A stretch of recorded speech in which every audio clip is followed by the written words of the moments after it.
มาพี่อีกเลยง่ายวังเลยนี่เนี่ยได้หอยเกือบกลางเงี้ยงกับปลาเข็ง4 ตัวปลาเข็งนี่ตัวใหญ่ๆเขาได้สนจุยแล้วบัดที่ได้หอยเลยโอ้ง่ายตลอดเอ้ามันย่างสารนองว่ะนะนองหน้าเขาบ่นะตัวนั้นได้ให้หน้า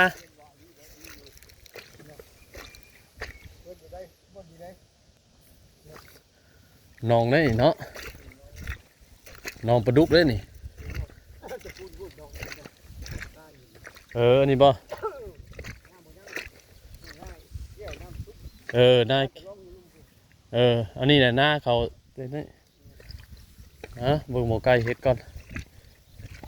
หมูไก่หักคอแล้วกระปู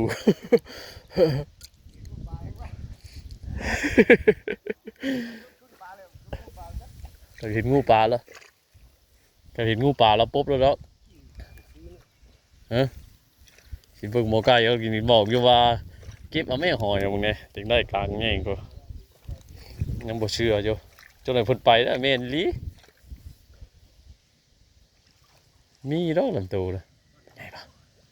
ไงปะปลาครบท้องขึ้นมาเสียมือเลี้ยงเนี่ย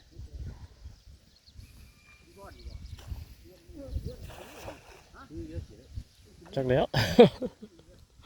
จะคือแล้วมันได้บ่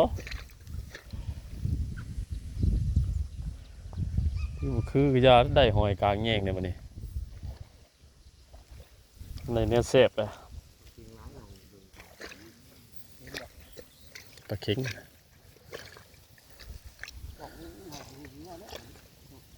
หอยมินิก่อนลองมือก่อนปลาเข็งก็ได้ปลาเข็งไข่ก็บ่แม่นนะปลาเข็งหน้าเฮานี่เนาะ ชาวคุ้ยตู้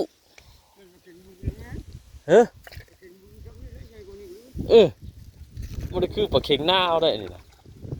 ใหญ่ครับ